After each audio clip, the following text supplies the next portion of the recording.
Welcome to the HRIS Careers Podcast with your host, Troy Wallace, a podcast for human resources information systems professionals to help you elevate your HRIS career. We always say no one gets into HRIS on purpose, but it sure is interesting to find out how they did. We interview your HRIS peers to find out how they got tricked into the industry and what lessons and tools they use to progress their careers along the way. We discuss industry trends, AI, and even talk candidly about all the most popular HRIS platforms. Just think of it as the closest bar just outside the entrance of your favorite HR technology conference. Now you get it. Welcome in. I got my degree. I did well. I paid attention. I was going to hop out into the real world and they were going to be like, what? You have a degree? Just let me throw money at you. This is amazing. It didn't work that way. I wish it did. A lot of people are like, is Salesforce a cult? Like, is this a thing? And I think the mascots probably don't help with not looking like a cult. Right. Oh, you're absolutely right. He's not responding well. There's no follow-up question. Right. I'm getting no feedback. I must be in trouble. So I threw in the wrench on that. Anytime you're in the business of automating processes and working with people, you're in a really good place to transfer those skills over into a Salesforce career. Welcome to the HRIS Careers Podcast, recording live in our studios in beautiful downtown Omaha, Nebraska. Now, that's not necessarily the truth today. I'm in the home office, but I wanted to get this recording out, so doing a little work late on a Friday. So today we have a great interview with Bradley Rice. He is a Salesforce consultant and founder of Talent Stacker, which is a Salesforce career development program, and host the SalesforceForEveryone podcast. So, number one, we are knocking it out of the park with just really nice guests. What a pleasure Bradley was to talk to. Now, you may wonder, why are we talking about Salesforce? That's more of a CRM or a ticketing software platform rather than HRIS. We as HRIS professionals know part of our life is working in and around. Maybe it's Salesforce or ServiceNow or some other platform. And of course, we've all had to build integrations to systems like that. So, that's number one connection. But in this case, there's a little bit more. So there are so many parallels and similar skill sets in HRIS versus Salesforce. When I heard about Bradley's program on a podcast, I think it was about 2 years ago, I took a note, and I asked myself, could our HRIS skills be applied to a career change to Salesforce? So that is what we're going to find out, plus the answers to these other interesting questions. Is Salesforce a cult? You're just going to have to listen. Will I get major HRIS platform canceled by complaining about their costly paywalled training programs? What tips Bradley teaches to optimize your LinkedIn profile and optimize your resume? Now that's applicable to anyone, HRIS, Salesforce, or really any other careers. He had some really great tips. And there's so much more. So make sure and listen to the lightning round that starts around the 25-minute mark. That's always fun. He drops a lot of good information and even has a 5-day challenge to see if Salesforce is a good fit for you. The show notes are going to be packed for this one. I don't want anyone to veer away from a HRIS career unless you want to. And this was really eye-opening for me. So if you want to watch the video of the interview, we'll have it up on the YouTube channel. We really tried to up our production skills on this one, so there's some fun B-roll for that episode. And again, all the resources mentioned and links will be in the show notes. We'd appreciate you following the show on your favorite podcast platform and leaving feedback or a review.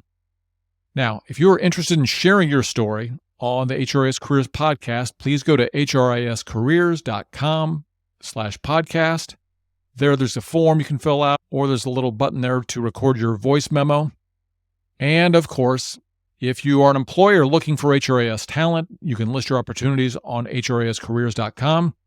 And if you're looking for opportunities or ways to enhance your career, fill out your profile at HRISCareers.com and or get signed up for all of the job alerts.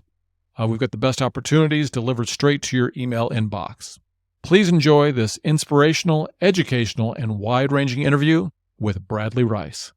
Bradley Rice, welcome to the HRIS Careers Podcast. We really appreciate you being on the show. So I got introduced to you, I listen to a lot of different podcasts, probably I think there was a Nick Loper show. What's up? What's up? Nick Loper here. Welcome to the Side Hustle Show. And while I'm impressed with Brad's story, of course, I've been really impressed with the results that they're delivering for their students. This is a side hustle or a career shift I think you should know about. We talked about before we press record, and I just noted it down because there were so many parallels to your business in Salesforce versus what we're doing over here in the HRIS world. I thought it'd be fun to explore that. And then also for us people that may be looking to make a little bit of a change, looking for maybe they're bored of HRIS after doing it for 20 years. Maybe I'll raise my hand a little bit in that category, If you can give some background of, number one, how you got into Salesforce, because I always think that's super interesting to see how people got there in the first place. And then a little bit what you're doing with your company, Talent Stacker. Yeah, well, number one, I appreciate you having me on, give me an opportunity to come hang out with you for a little while. And yeah, I'd be happy to. Salesforce is a big part of my life, would be an understatement. It was my career, shortly after college, and it's become an entrepreneurial venture. It's become a passion. It's a lot of things. So I always like to start by, people who maybe haven't heard of Salesforce before. Like, first of all, it's not the best name in the world for the platform. It used to be because it was mainly for sales departments to streamline their business processes there, reporting, automations, automatic emails. Who should we call today? Who should we email today? All those kind of things. But it has grown leaps and bounds. And so it's not a sales job. It's not an MLM job. A lot of people are like, Salesforce, this sounds like a MLM. So what it is it's a typical 9-to-5, full benefits, full-time job. And what you're doing is you're actually what I would sort of refer to as the magician behind the scenes at the company that uses Salesforce, or is the Salesforce expert. And you're taking the business processes, anything from how do we get new leads? How do we nurture those leads? How do we sell them the right products? How do we support them after they've purchased? How do we get our financials in order after, all of those things have been said and done? And that's all handled within one platform, and that's Salesforce. So to actually answer your question, how did I get into this? So I graduated from college in 2010. I thought, like many college kids, that I did what I was supposed to do. I got my degree. I did well. I paid attention. I was going to hop out into the real world, and they were going to be like, "What? You have a degree? Just let me throw money at you. This is amazing." It didn't work that way. I wish it did. All. So I lacked the skills to actually understand why businesses would value me, how to communicate my value. And truth be told, after a couple of months of not finding employment, I started to wonder if I even had value to companies. And then the typical things started happening. It was like, should I go back to school and get a master's degree? And the thing at that time was, master's is the new bachelor's. Everybody has to have a master's to get where you were back then. But it turns out that was just another easy thing to say, stay on the hamster wheel, tough it out a couple more years, and find yourself in the same place you were 2 years ago. So I'm really thankful that I did not go that route. And instead, I was actually working at a bank at a college. I was making, it was not $10 an hour. I think it was $8 or $9 an hour, something like that. So a little above minimum wage, but not much. And what I was doing at work, like probably a lot of people, was I was just hanging out on LinkedIn Jobs, Indeed, major job sites, and I was applying for jobs at least a couple hours a day. And I came across this job, Salesforce administrator at a company. I had no idea what that meant. I was applying for every local job in my area. And long story short, the director of basically hiring for this position reached out to me, and he asked me one question on the phone interview. He said, describe a business process to me. And I did the best I could. I was kind of blown away. I thought, like, tell me about your strengths and your weaknesses, and tell me about something you're proud of, and all the typical things. And it didn't happen. He said, describe a business process. He told me, thank you for your time. And that was it. And I thought I blew it. Like I must have absolutely blown the first question. And I've been there. I get it. Yeah. So he the sad thing is, when you're doing it, right? You're like, oh, this is not going well. Right. Oh, you're absolutely right. he's not responding well. There's no follow-up question. I'm Right. getting no feedback. I must be in trouble. So I threw in the wrench on that. And the funny thing is I was journaling a lot at the time. And I've got the journals where I'm like, he called me. What an embarrassment. Like, no way I'm getting a call back from them. And I literally have it, docked out with dates and when this happened. And so anyway, he ended up calling me back about a month later and invited me to come for a second round interview. Did a bunch of interviews with the team, the people I was going to be working with, the whole Salesforce team at this little medical electronic health records company. And anyway, I ended up getting the job, had incredible mentorship, including that individual, Jeff, who had called to interview me, and got incredible mentorship. They showed me that, like, hey, this isn't like a summer job. Like, you got a career here. You can really do something with this. Right. And they started me out at $30,000. I was happy with that because I had a salary. This is the first time I had a job that wasn't based on how many hours I worked that week. It was based on, look, it's Friday, here's your paycheck. And that was pretty awesome. My wife was pretty thrilled by that too, and it gave us a lot of stability. And, after working in it for a year, I jumped to like 60,000, 2 years in, jumped to about 90,000. And then by the time I was about 26, 4 or 5 years into this thing, I was making six figures in a space that I didn't even know existed a few years back. So it was an incredible journey. I learned a lot, opened my eyes to different businesses, different verticals, industries, and how they're all using a lot of these similar platforms like Salesforce globally. And it really is the sky's the limit to what you want to do with it. Do you want to work internally at a consultancy, do 3-month contracts in the summer and take the rest of the year off? Do you want to freelance, like start your own business, training other people? Like, you can do anything. So it really just blew the doors off of what I envisioned for a career. Yeah, well, I said one of the reasons I want to have you on the podcast is there are so many parallels between Salesforce and HRIS. And, there's a running joke in the podcast that nobody gets into our industry on purpose. Like, there's always something or an accident or I'm doing what? And then you're like, oh, this is a something, Yeah. so it's a real career. And then the other thing is most of us in the HRIS world do have some exposure to ticketing systems. Mm-hmm. So sometimes it's, expletive Salesforce, or, and it's not as bad but it's usually you want access to something, you got to go put a ticket into Salesforce or ServiceNow or whatever the ticketing system is. So definitely a lot of parallels.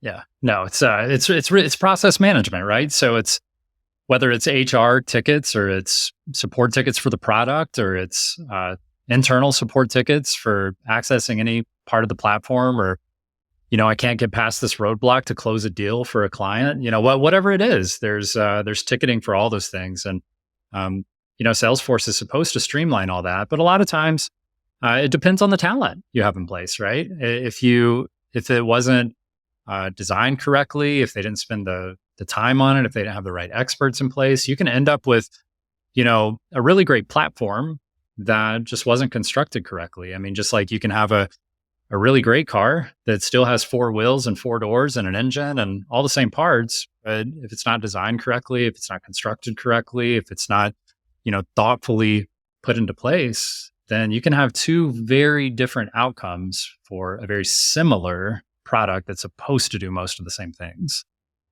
For the people that are listening, it could be entry-level HRIS or mid-level, senior level. I'm not trying to talk anybody out of getting out of the HRIS industry, but what I wanted to showcase is some of the parallels where, Bradley's company helps entry level and is getting into more like veteran level, assisting people into the career and getting some base training. I think you guys have a community. But I think somebody coming from HRIS may have a head start because, for instance, we talk about workflows, right? I mean, that's all we deal with. Now, it's a different maybe set of, so I will say for us, maybe it is a candidate workflow, right? Where you're setting up the candidate experience. But a lot of that's kind of marketing and you're having set up, okay, email triggers here, and then they go through this step and this status. So I think that would be a pretty easy transition. I mean, for those that are new to Salesforce, like what are the major tool sets that you're using? I mean, they always have everything's advertised as no code, but is it really point and click? Is it if you have a basic knowledge of workflows, will that help you in understanding Salesforce? I think so for sure. I think when you talk about workflows, that's a business process, right? So it's one particular process where, like you said, you've got statuses that are moving through different points, and at different points, different people need to get involved, or different data needs to be captured about whoever this is or whatever this is at those different points, so that you can have an outcome. And that's really what Salesforce is in a nutshell. But think of it as not necessarily being just about HR, HRIS. It's about really any department of the companies, and it largely originated as the major departments like sales and support, but it has moved out astronomically into finance and accounting, into marketing. Really, I mean, if you can think of it, that they've got it, and they have their structure right now is different clouds, and don't think of it as like the internet clouds. It's just their naming convention for what they have. But they've built basically these overlay skins for Salesforce and its functionality, so that if you're a healthcare company, they've got what they call Health Cloud, and it's a version of Salesforce that is specifically designed for the needs of healthcare companies, hospital systems, those kind of groups. But you also have like Finance Cloud, which is designed for banking systems and companies that are in the finance arena. And you can spread that out: Sales Cloud, Service Cloud, Marketing Cloud. Like, this goes across a lot of different, I would say almost any industry can and does use Salesforce, which is really a neat thing about it, is that, we go through these market ups and downs where, you'll have one particular industry that's struggling in a certain economic environment, but at the same time, another industry might be, rocketing during that environment. And the great thing about a Salesforce career is that you have the same skills, you understand the same platform, the same functionality, the same operations, and you can take that skill from, say, manufacturing over to tech, or you can take it from tech over to health, or you can take it from health over to education. So you can take these in totally different areas and use your same skill sets to do totally different, not different jobs, very similar jobs, just in totally different industries. So those skills you're talking about, like understanding those processes, understanding that we have to go from point A to point B to point C, and it's very important that these things are handled correctly and that they're designed correctly. Those are great understandings to be able to leverage. I've actually worked with a few people who came from like the Department of Transportation, which I know is totally different, but it reminds me. And we had a couple of guys who actually worked on designing the timing for red lights in populated areas. And that is a very similar workflow where you have to understand, like, you've got this trigger over here, which is a car landing on top of the scale. And that needs to trigger this timer over here to happen and turn this light red and turn this one green and make these automations happen. So yeah, anytime you're in the business of automating processes and working with people, you're in a really good place to transfer those skills over into a Salesforce career. And we see that all the time. Transferable skills are really reigning supreme when it comes to transitioning.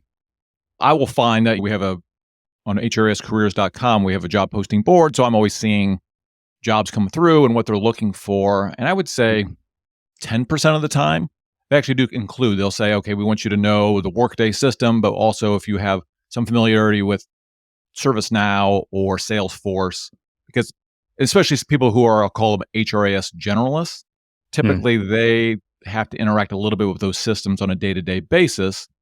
And then one question, we won't get too technical, but typically an HR system is going to be the system of record, right, for the company.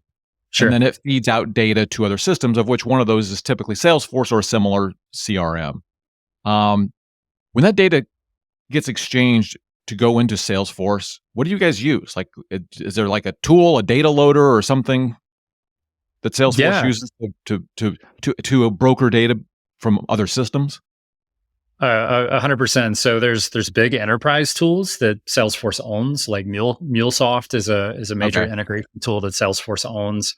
Got it. Salesforce owns a lot of companies. Like a lot of people don't know they use Slack at work for internal communication. That's owned by Salesforce. A I lot of did not companies know that. might, yeah, they might use Marketing Cloud or Pardot for their marketing automations. Well, those tools are owned by Salesforce. So Salesforce is a huge, multi-billion dollar, annual revenue company, tens of billions. And one of the, if I recall correctly, I believe it goes back and forth as being one of the top 10 tech companies globally.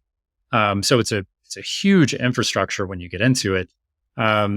So trying to actually answer your question, yeah, those are integrations, right? And some people will use third parties. Like a smaller company might use something like a Zapier or a Jitterbit or something like that. There's a lot of them, but if you're sold on the Salesforce infrastructure, you're probably using MuleSoft, especially at the enterprise level. And that's what is passing that data back and forth. And it's interesting that you mentioned, because you can just sort of switch perspectives. When HR people, I imagine, look at a HRIS system, they think that's the center of truth for us, right? Like that's where everything's stored. Well, when you're the Salesforce person, you think in a totally different perspective. It's Salesforce is the center of truth for us. And we have an integration with this HRIS system that does a couple of little things, right? So it goes both ways. And that's why it's so important that that data gets passed back and forth, the right data, right? So we use, for example, like Marketing Cloud is a major marketing platform. And a lot of that data that marketing needs, maybe like sales and support don't really need it. So only some of the data will get passed over to Salesforce from Marketing Cloud.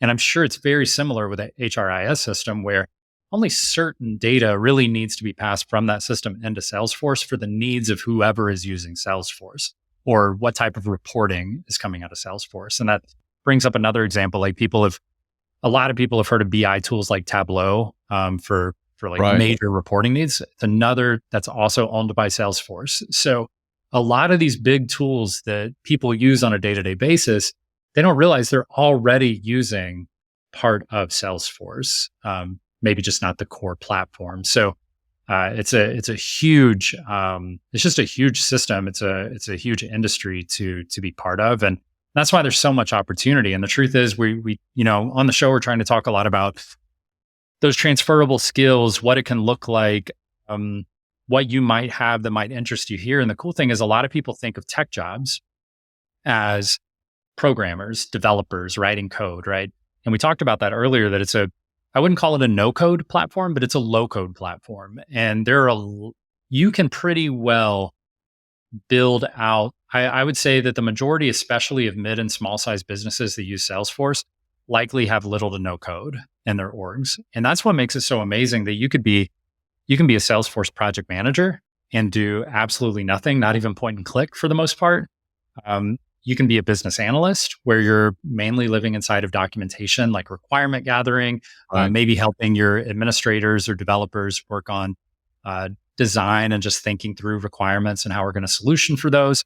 But then you have like administrators or solution architects who do a lot of what we call the declarative work. So that's that point and click work. So still no code, but this is monster automations, all the fields you see, all the security settings, user activations, deactivations, a lot of migrating data from maybe an old system into Salesforce, a lot of reports and analytics and dashboards. All that stuff is declarative. It's all point and click. Now, you will get into things where a developer or a technical architect are needed.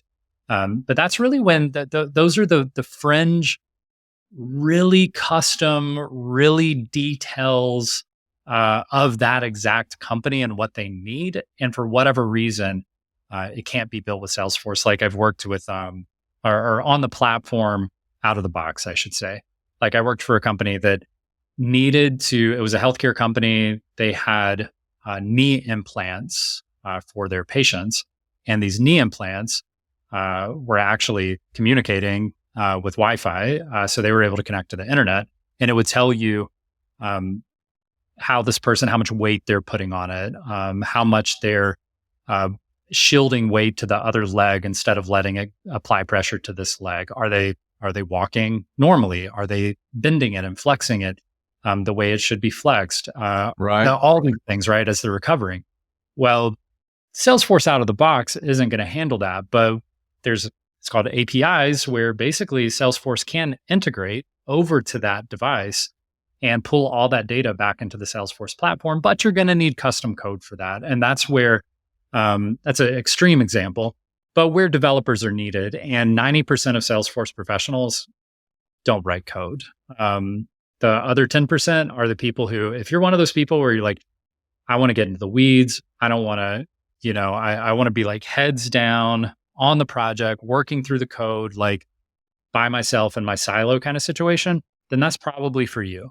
But if you want to talk to people, if you want to meet with people, if you want to be involved in the process, that's probably project manager, business analyst. If you want to do a little bit of talking, maybe a little bit of declarative work, the point and click, you want to build it, but you don't want to code, then you're going to be like a solution architect or admin. So there really is a place for a lot of different styles of work and types of people in the Salesforce ecosystem because it is so huge. It's interesting you talked about that. I mean, that's a pretty distinct requirement to have your knee talk to Salesforce. But yeah, I just recently was getting involved with a Salesforce consultancy, who my company does a lot of work with, obviously HRIS, but lately it's been a lot of applicant tracking systems. And so there's one that we're really well versed in, and they wanted to use Salesforce as the career portal. Okay. But they needed the jobs out of the ATS to get to Salesforce. And I was like, oh, that's not something I thought somebody would do with Salesforce, but okay. That's always the good and the bad is, so we've got an onboarding platform, which Oracle rolled out. This is probably 10 years ago. And we always warn people that the good news, it's super customizable. Mm-hmm. The bad news, it's super customizable, right? Because people start to go crazy having the tool do things maybe it wasn't perfectly designed to do. But I know Salesforce has built in a lot of flexibility. Yeah, it's good and bad. To your point, it's good and bad. There's a lot of flexibility, so you can do whatever you want with it. But if you don't have the right team in place to build those things or manage those things, or even your internal team, if they're not giving the right requirements or really thinking it through, it takes a lot of attention to custom build exactly what you need, right? So Salesforce is great. It has that flexibility. But at the same time, it can be tough because there are tools that are pre-built for the specific needs of say, an ATS system, right? And Salesforce can be built to make that happen, but it's not necessarily pre-built to make that happen. So usually when you talk about Salesforce competing with a typical platform that's already built for that, it's because it's a huge company that's, churning tens of millions, if not hundreds of millions in annual revenue.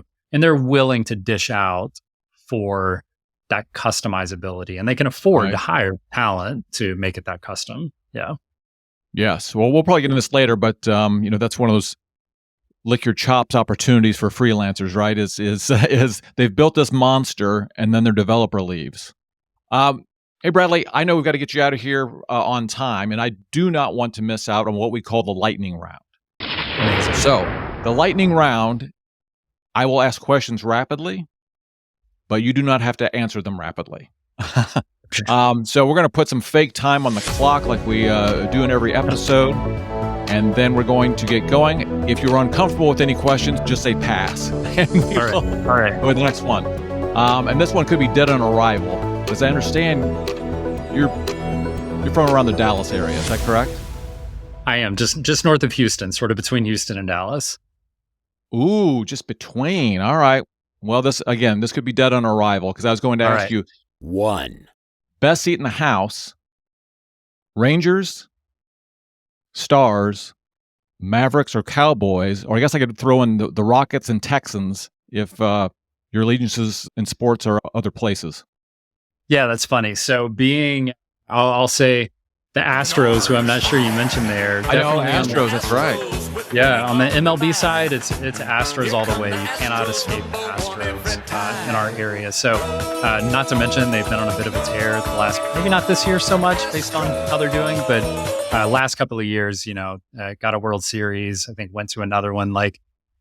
So it's big around here with the Astros. I'll say too, one thing that takes over for sports in the Houston area is actually rodeo season.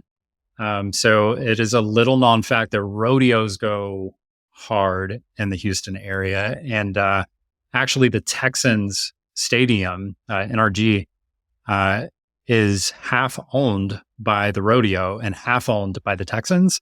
And the rodeo actually uses the stadium more than the Texans use their own stadium. So think of that next time you're watching a Texans home game. That stadium is actually typically used by the rodeo and not by the football team. I was doing a project in Houston, and I remember a bunch of the people on the project team going to don't they have like the biggest rodeo in the country? Or I remember something where they all decided to go to some rodeo in Houston. And I guess it was just some enormous event. Oh, it's huge. It's it's an all week thing. There's all types of bands every night and cookout. Think of it as like a huge state fair. You've got your different types of like barbecue, grilling, cookout competitions. Those go on for days. You've got the rodeo itself. You've got, massive, not just country singers, but, headliners from around the industry. I'm actually good friends with a gentleman who owns the company that does all of the lighting for the arena. So we get to hang out in the light box and watch the concerts during the rodeo. So it's a good time. And definitely, if you're in the Houston area, you're going to see a lot of cowboy boots and cowboy hats year round. So it's definitely part of the culture in this area for sure. So we're going to move to something slightly more serious. All right. And I don't want you to get canceled in the Salesforce world. So we can pass on it. But 2. If Salesforce was sold or merged tomorrow, who would you want it to be? Who would I want it to be? Now, Salesforce is so big, I'm not sure this could ever happen. But no, I think the only odds of it happening would have to be like a Microsoft or a Google. Is really the only groups I see having the dollars to take it over. And truth be told, I guess I'd rather. Out of those two options, I'd rather see it go to a Google. AI is a huge topic in the Salesforce ecosystem. I definitely see Google making huge strides in the AI space, and they're always on the front end of technology. And I think if you really enjoy Salesforce and you love it, and you're in it, you become a little bit more excited by the potentials of technology and what it can do in the future. And I think Google's a company that can appreciate that excitement, even if they create 10 tools and kill 9 of them. It's still fun to watch them test and grow and figure out what works and what catches. So I would rather see them, if I had to go to one company, it'd be a Google, just so we could have that budget for research and development to see what all is possible. Even if 90% of it doesn't work out, I'd love to see the 10% that really catches and moves forward. It's always fun to see what businesses need, what consumers need, what the world sees as valuable for the sort of tech advancement. So yeah. No, it's just interesting. I think one of the side benefits, right? If you're going to go work within a company, maybe you're going to get only one perspective. But if you decide you do Salesforce or HRIS and freelance, it's so fun to see like how a new company works every 6 weeks or 6 months or as you move project to project. 3. If you could only work on one Salesforce module for the rest of your life, what would it be? Yeah, it's a good question. For me, it's a little bit easier for me to answer this. I think I would have to go into it's a tight line between Sales Cloud and Marketing Cloud. I enjoy both of those processes. Call it like RevOps, revenue operations. It's just that part of the process where you're going from getting leads in the door, those prospective buyers, and then finding ways to communicate the value of your product to the point of actually getting them to purchase. I really enjoy that part of the process because it's a mental game, it's a psychological game.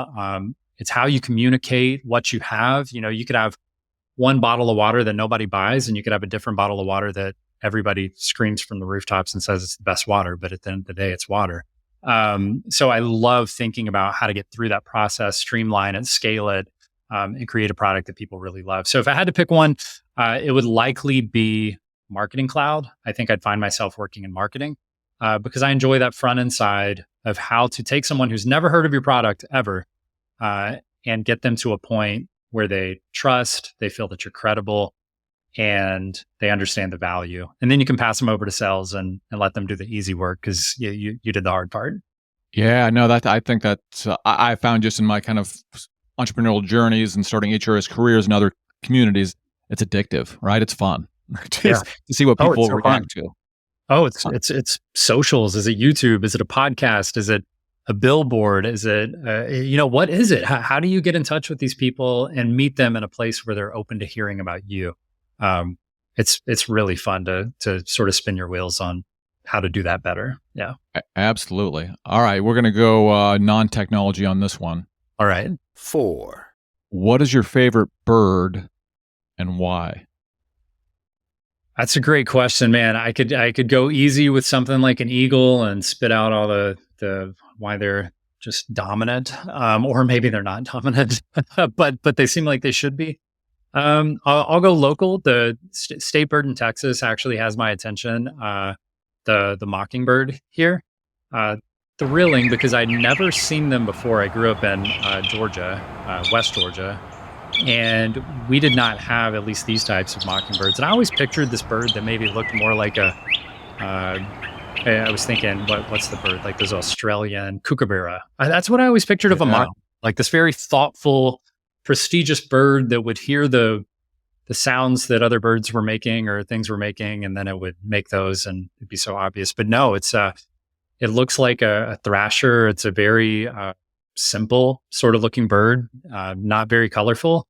And it's like brown and white, but it is amazing. And they're super territorial. So they're the ones that'll like swoop down on the cats and dogs and stuff when they get too close. Oh, all right. Interesting. Stay away from them. Yeah. So I love these. I love hearing the birds outside, trying to identify, what's a blue jay, what's a cardinal, all these different types of woodpeckers. And it's funny because sometimes you'll be like, oh my gosh, there's that woodpecker I saw yesterday. And you'll look over and it's a mockingbird just impersonating the sound of that woodpecker from yesterday. So it's too funny. We've got a train a few miles away from us that goes by. So sometimes they'll impersonate the sound of the train going by. That they'll impersonate cars, sirens, those kind of things. So they definitely have my attention. It's so funny when you go outside and you hear a sound and is that a mockingbird or am I actually hearing what I think I'm hearing? Yes. So in case you thought I prepped Bradley for that question, I did not, but I did see a post where you're talking about an app called Merlin, and then you were also feeding some chickens in a post. So it's like, all right, that is correct. Yes, we've got our birds. We've got our little, I'll say like a hobby farm here. So I definitely enjoy the outdoors and nature and enjoy hiking and those kind of things. Headed out to Big Bend here in a couple of weeks and going for a day hike this weekend. So yeah, I always enjoy being outside and just spending time in nature for sure. All right, this one could be a bust too. 5, As I understand, Salesforce has like little quirky mascots. Oh gosh, yeah. Which one is your favorite? Oh man, I can't say if I have a favorite. I think most people go with Astro because it's just the name that we know of, but they all represent different things. A lot of people are like, is Salesforce a cult? Like, is this a thing? And I think the mascots probably don't help with not looking like a cult, especially when you pick your favorite ones. Oh, no. Not the Sunshine Carpet Cleaners. Yeah, you heard of them? They're a crazy religious cult. The carpet cleaning is just a means for them to get into your apartment. So for a $25 cleaning, I can listen to some pointless blather. I do it. I'm not even getting the cleaning. And if you go to, big events, Dreamforce, local Dreamin' events, they're always hanging out these mascots. I think they just came out with the 25th anniversary. It's like this glitter mascot. Anyway, I'm not sold on the mascots. They're not like part of my identity in the Salesforce space, I'll say. They're fun. People like them. They represent different things. I forget. Different ones represent different countries globally, different types of talent. Like we talked about, like you might have a administrator mascot or a developer mascot or an architect mascot, those kind of things. So there's different ones for different clouds, different areas globally. So it's fun for the people who get into it. They'll collect them. They'll trade them at events. I can say with a straight face, I have none of the mascots. Just wasn't part of what I latched onto, I guess. But it's true. They're here. That was, I'll full admission, that was ChatGPT generated. So that one surprised me as well. And also, I just looked it up. Creating quirky mascots is step 3 on the cult manifesto. So there you go. Yeah. you are fact. Yeah. All right. Hopefully a softball for the final question in the speed round or the lightning round. 6, Uh, biscuit, ribs, or pulled pork? Oh gosh, it's tough. I'll get in trouble here in Texas because it's supposed to be pulled pork for sure. But I grew up in the Southeast and West Georgia, East Alabama, so it's biscuits, preferably with gravy, all the way. So never going to get past that. Definitely a staple, part of the tradition in our home for sure. Biscuits and gravy got to happen at least once a month to keep that tradition alive. Very specific. All right. That was an excellent lightning round. Excellent lightning round. What I want to do, I know we want to get you out of here at the top of the hour, but let's talk about, let's say there is someone in the HRIS profession and they've been doing it 10, 15 years and they see this. Maybe they've had my journey, honestly, and I've got exposed to a lot of marketing over the last 2 years and really enjoyed it. What would be those first steps for someone to transition to a Salesforce career? Yeah, I love this question. This is my life. This is my day-to-day. This is what I've been up to for about the last 6 years, is trying to make sure I have the absolute best answer for these types of questions. So the absolute best answer is I would head over to talentstacker.com/now, and that's going to take you to what we call a 5-day challenge. Each day is going to take about 30 minutes. So you're all in for about 2.5 hours in this challenge. You can do it all in one day if you want to. We'll send you the info. Or you can opt to have it sent as 5 emails, one a day, just to keep you on that reminder wheel. So again, about 2.5 hours. And what this is going to do for you is by the end of it, you're going to know, did Salesforce sound interesting on that podcast? But now I'm not really that interested. It doesn't sound like it's for me. And you can sort of check it off as something you've tried, but it's not really for you. Or you might get to the end of this thing and find yourself addicted. You're just like, this is it. This clicks with my brain. This is perfect for me. This is what I've been looking for. I've got to do more. Or you might find yourself in that gray area where you're like, it sounds cool, but I don't know. I need to know more.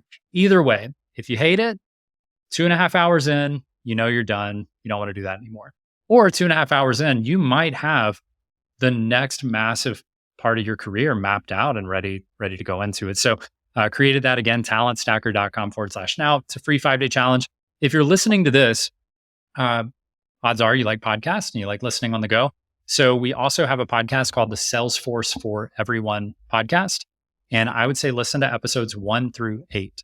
And episode 1 and 2 are really going to break down for you what is a Salesforce career. We talked about that a lot here, but it's really going to dial in on like, what is this at its core? What am I going to be doing? How does this work? Day 2 or episode 2 is going to talk you through what's the market like? What kind of jobs do you get into? What skills do you need? And then episodes 3 through 8 basically are, if you decided in episode 1 and 2 and during that 5-day challenge, if you're like, okay, I think I'm going to give this a shot.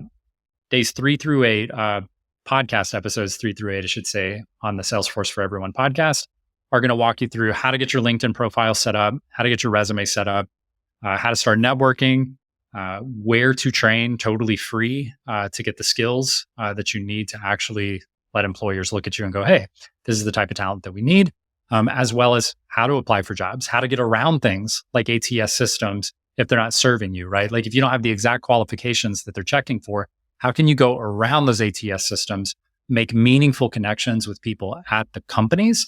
That way, even if you don't make it through ATS, your resume is still on the top of the stack because you actually know how to connect with people, not just with tools.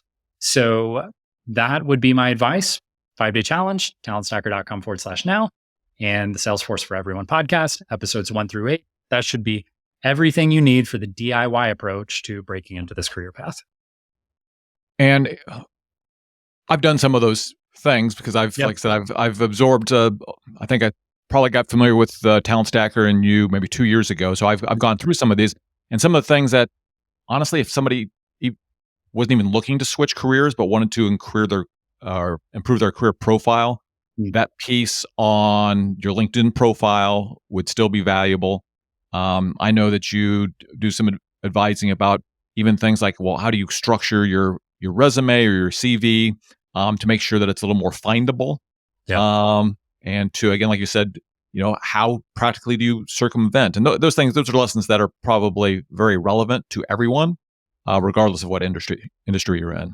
Totally agree. We've got free guides. If you just go to the website, talentstacker.com, you'll see it's the most prominent thing is just the free guides. And we've got one on being prepared, better prepared for interviews, taking LinkedIn from like a professional social site to literally just being a job creation portal for you. So you go hang out, write a couple of posts each week, communicate with people, engage with them a couple of times each week, and you'll just have jobs knocking on your door for the rest of your career if you do that. So we really line that up for you. It doesn't, I'm sure some industries just don't live on LinkedIn, or there's no, the people aren't there.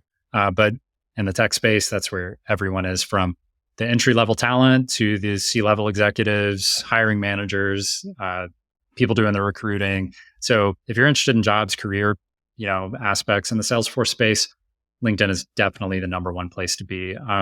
And you mentioned something else there with, people transitioning. This is all DIY approach stuff. These are all completely free resources.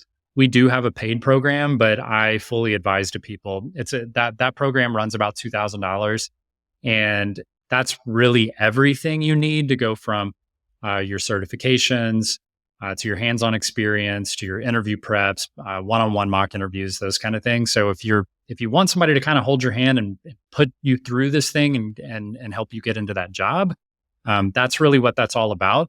But the DIY approach, you can absolutely do it. Thousands of people have used the DIY approach to break into these jobs.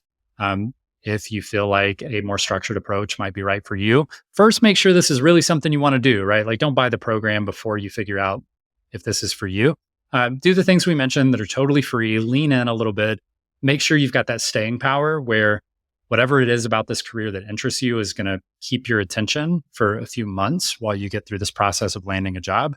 And then once you're at that point, I would say evaluate joining, Talent Stacker as a full comprehensive program. But don't join right away.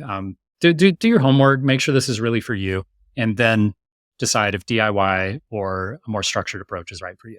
I don't want to discount the value of community, and that maybe that is. I'm sure you have a community, even if you can find a buddy who's going to go through it with you. This podcast, for example, the only reason this podcast exists is because I went through a cohort program with about 60 other people who were interested in starting a podcast. And when you don't want to do it, telling somebody that you wanted to do it and you're not doing that, that's painful. So, creating that kind of false level of pain or somebody to keep you motivated is really helpful. And really whatever you're doing, but in this case, Salesforce or, and this gives me some ideas for, you and I talked about earlier before we pressed record about the differences between HRIS, which is dominated by about 3 or 4 different players, and then they all have their different certifications and things of that nature. But I could see some parallels and learning from what you guys are doing is, butting up some people who want to get Oracle HCM certifications or Workday or whatever the case may be. So definitely gets the wheels turning for sure. Let's dig in real quickly. I'll try and make this short so we can get you out of here on time. I know there's certification testing, and I talked to you earlier about kind of in our world, and I'm more in the Oracle ecosystem. It's expensive, right? Especially if you want an individual, I think it's $5,000 to go and get their official quote certifications. I know I've heard you talk about, is it Trailblazer in Salesforce where you can get started with your certifications? I'm going to get your things real quick. Yeah. So number one, but before I get into the certifications, community, huge aspect in the Salesforce ecosystem. I would wager this is probably one of the best no strings attached communities in the world. I'm part of the financial independence community. I would say that community is pretty top notch, but Salesforce, when it comes to a professional community, might be the most giving I've seen, where like you would expect that somebody's going to charge you, but really they just want to hop on a call or help you out or whatever you need. If you're looking for community, I would strongly advise go to talentstacker.com/community. That's going to help guide you through a few different types of groups, depending on your background, that might be beneficial or sort of encouraging to you.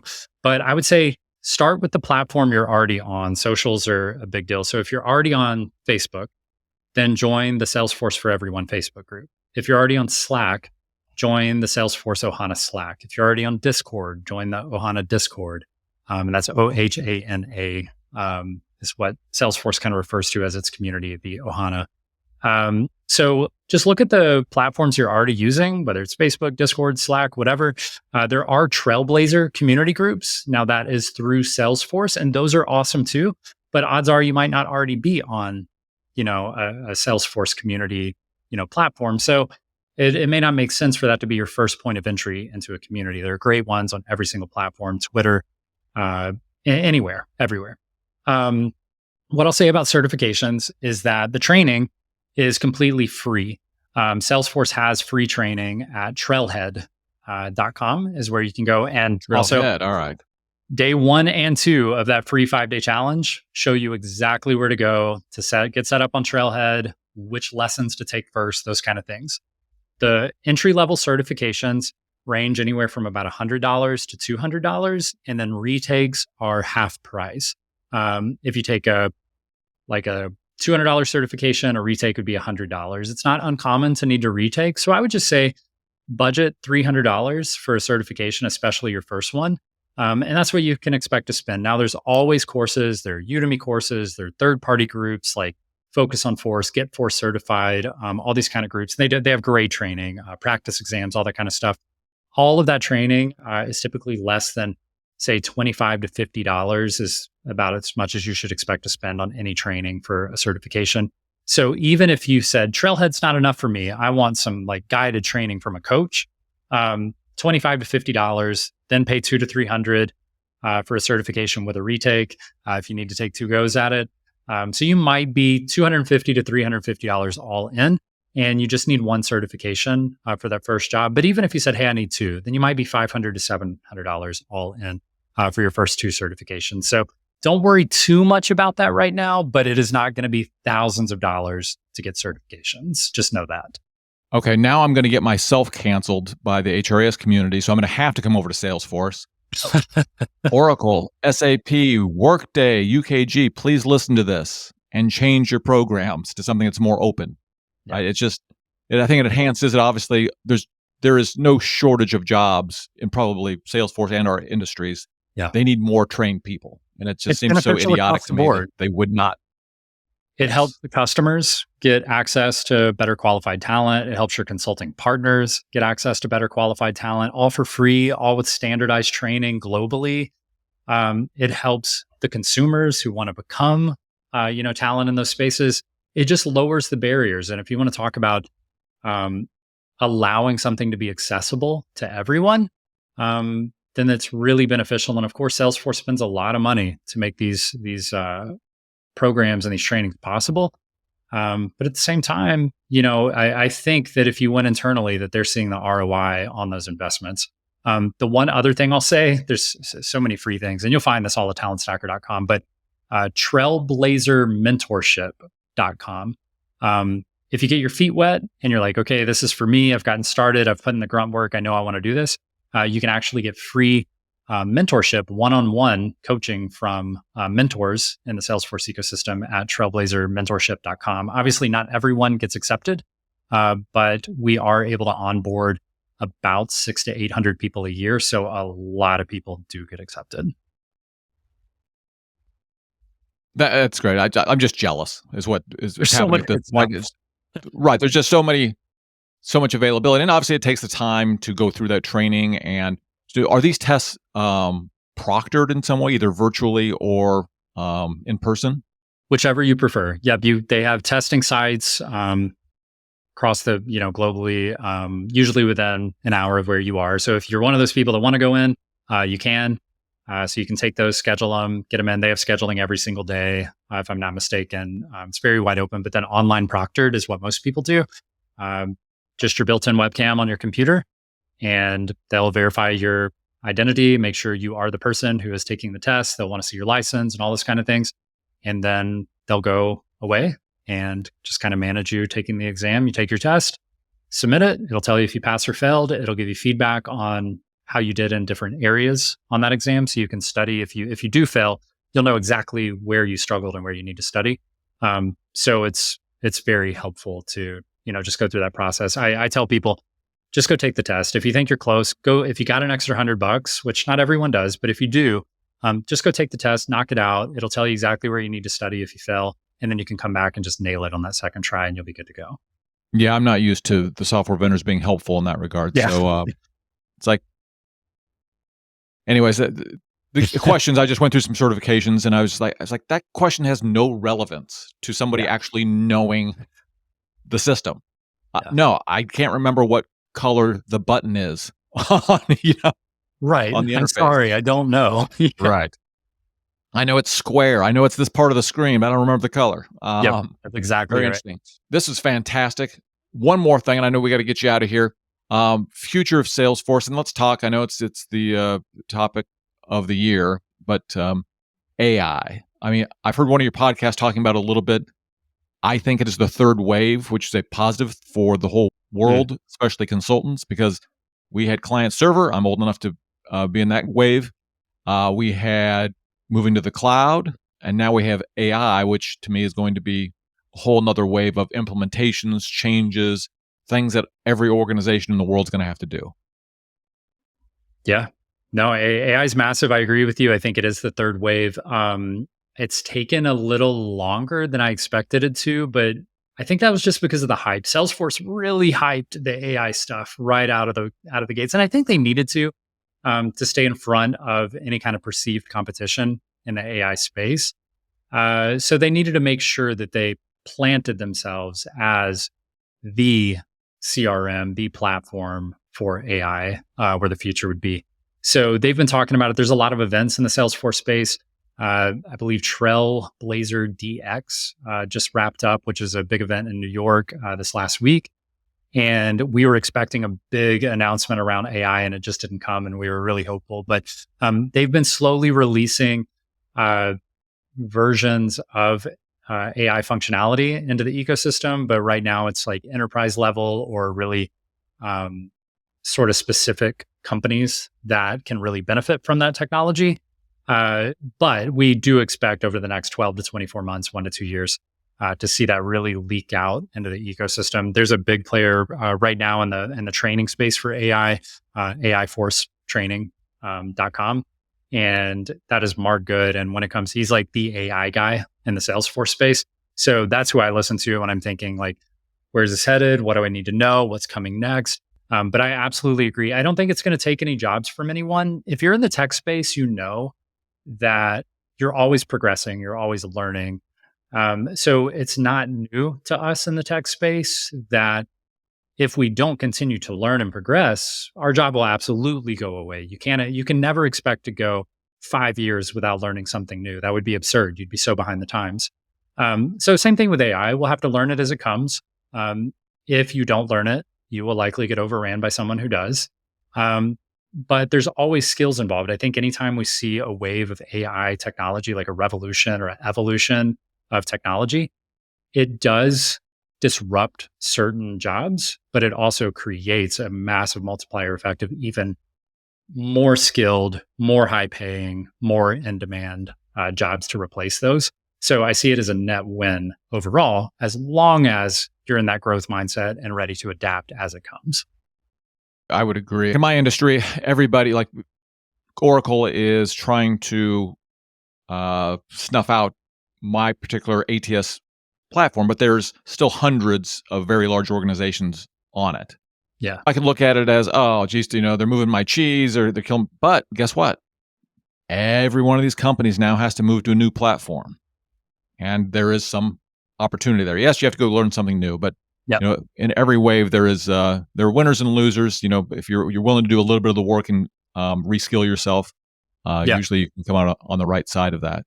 Yeah, if you're one of those people who wants to die on the hill all the time, then you'll probably die on the hill. But if you're willing to climb down off that pedestal and move forward with the group, then you will very likely see yourself in a great long-term career that 10 years from now is a little different than what you got into 10 years ago. And that's okay. For me, that's fun. Jobs kind of get a little mundane when you wake up a decade later and you're still doing the same thing at work every morning. I like a little fresh. That's true. And then what I would say, my experience with AI so far, and why I think you have a little bit of a moat around you if you are already working with a Salesforce or working with, Oracle Enterprise platforms or Workday or whatever the case may be, is AI, honestly, it's helped me debug some like batch scripts, some simple batch scripts, or if you want PHP or commonly publicly available languages, it's pretty good at like creating that scripting. Yeah. But if you ask it something specific about business intelligence that's embedded in Oracle HCM, or I bet you anything that's like real Salesforce specific, it's not going to be very good at that. Yep. And maybe someday, the platforms themselves will have AI tools that will help. But again, I think that's just a net positive for everybody. So I think if you're embedded and have the skills within a platform, you're still going to have a moat around your skill set. It's still going to be really hard for a robot to figure that out. Yeah, you've still got to, and somebody's got to manage the AI, right? It's got to be orchestrated. It's got to be fed its requirements and its processes, and it's got to be told how to think, right? It's machine learning, but we teach the machine what it needs to learn, right? So those people are still going to have to adjust it because, again, every company is not the same. Every company doesn't want AI to work in the same way. So those administrators, those architects will have to build around how those companies are using AI so that it's exactly the way each individual company wants it to be utilized within their business. And that's something that the AI can't know, right? It needs the people involved. It needs the conversations to happen to figure out what's possible and where it fits into that company. Absolutely. Hey, Bradley, this was fantastic. I really appreciate you being on HRIS Careers. When I envisioned this podcast, these are the type of conversations that I was envisioning. This is absolutely fantastic. In closing, can you let everybody know where they can reach you, the best place to reach out, where to go for all the resources we talked about? Absolutely. So first, I'll say thank you again for having me on. It has truly been a pleasure. I enjoyed it. The lightning round was actually a lot of fun. I like to switch up. So keep doing that. That was enjoyable. It definitely got my energy up. So that was a lot of fun. Find me. The best place to find me is probably LinkedIn. Just search Bradley Rice. I never change my profile picture because it's how people identify me now. So just Bradley Rice. It's me. I'm wearing the same hat. And it's a bright orange background. You won't miss me. So find me there if you want to talk to me personally. If you send me a DM, I do respond to everyone. It may take me a week to get around, but I promise I will get back to you. I'll get you a response. If you're looking for resources on Salesforce, again, just whatever podcast player you're listening on, just go search. First, give this podcast a 5-star review. Then go search Salesforce for Everyone on that podcast player and listen to episodes 1 through 8 and take that 5-day challenge at talentstacker.com/now, and you will be good to go. If I had some way to slide you $20 right now for that little plug, I always forget. Yes, please. 5-star reviews would be fantastic. That's Every great. podcast host knows they mean the world. Written reviews are huge. It's literally part of the algorithm. It tells the podcast players, the Spotify's, the Apple Podcasts, it tells it to share this podcast with more people, to get it in front of more listeners. So when it comes to being a podcast host or a guest, it really does mean the world. So I know that, and I know you know that. I got to get on it. I got to get on it for sure. Yeah. Hey, Bradley, again, we really appreciate it. For the rest of the HRIS Careers community, we'll see you next time. There we go.